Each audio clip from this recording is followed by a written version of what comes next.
Perfect. Well, let's transition to a much better team with a lot higher expectations. We move to the 49ers. Your thoughts on the 49ers? Yeah, 49ers, a little bit worried about them. Brock Purdy definitely had a tough surgery. He had Tommy John surgery on his elbow, so that's definitely a tough injury. But when he comes back, definitely have a lot of faith in this team. Still have some great weapons. You went ahead and added Javon Hargrave on that team. Thought it was a huge pickup for you in the offseason. You still have Nick Bosa, arguably the top defender in the NFL, along with TJ Watt and Aaron Donald. And then you have the epic trio of Debo Samuel, George Kittle, and Christian McCaffrey. As far as I'm concerned, that's the best tight end wide receiver trio in the NFL. And then Brandon Ayuk was balling all year last year. So just finish at 500 or a little above with Darnold. And then I think this team's going to be ready to get back right where they started and start rolling people again.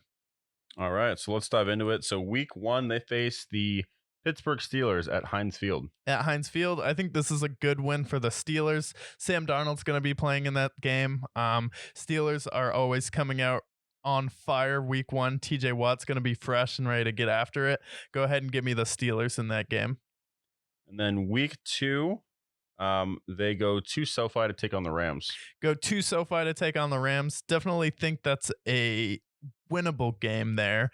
I believe you picked the Rams in week two, so go ahead and continuity's sake, and then start 0-2. And if you remember last year, they started 4-4, and then they finished out winning 10 straight.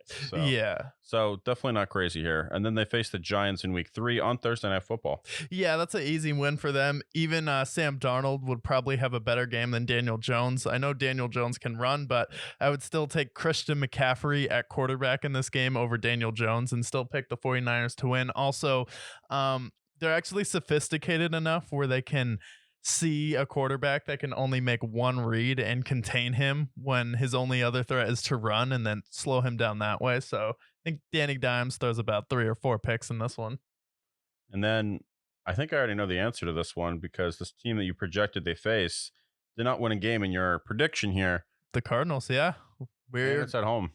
And it's at home, yeah. That's a lock. And then they, very sweetly, they are at home, San Francisco. They decided to have a, bring their sons to work day. They face the Cowboys. Yeah.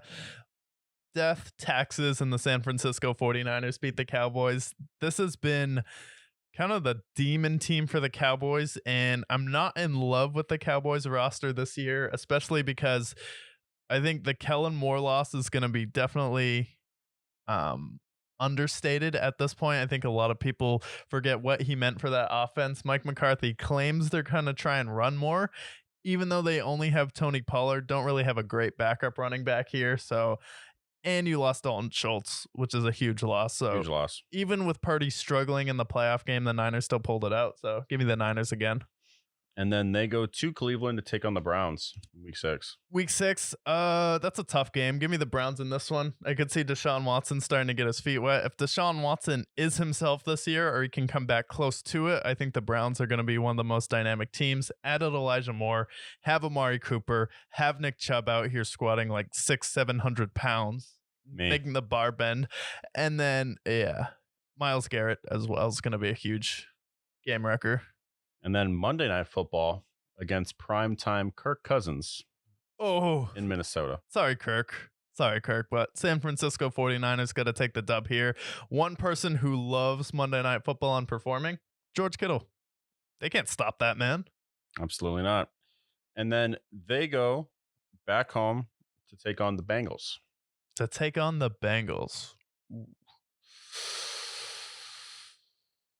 Should Purdy be back by now? I don't know. It's week 8 at this point. Week 8? Give me the Bengals in this one. I think this will definitely be a tough game. They had a really tough game in Cincinnati last year, and I believe they beat the Bengals. So I think Joe Burrow keeps some receipts here and wants to get a dub over Shanahan. Do the 49ers win this one? No, Bengals. Okay.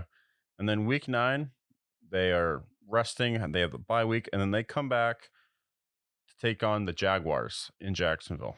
Another tough game. Trevor's probably on his MVP run this year.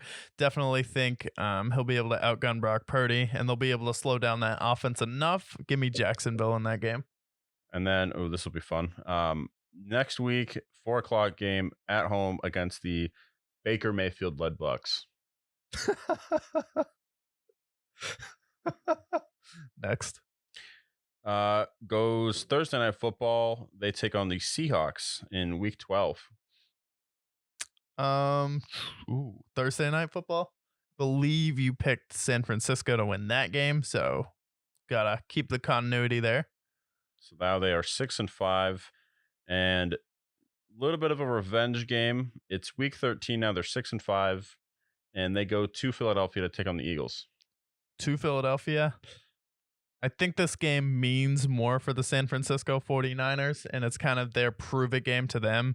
Javon Hargrave returning home. It's going to be an epic pass rush. I could see Philadelphia starting to cool down towards the end of the year. Give me San Francisco in this game. And then not too much later, after 2 weeks away, they go home to host the Seahawks again. They go home to host the Seahawks, so you had Seattle winning that game. So 7-6 now. And then week 15, I'm not even going to ask you. They face the Cardinals. They win that game. And now they go to Baltimore, Monday Night Football in week 16. To Baltimore in Monday Night Football? Actually, they host the host the Ravens. Yeah, give me the Niners in that one. Really don't see the Ravens weapons being that good. Mark Andrews is starting to slow down.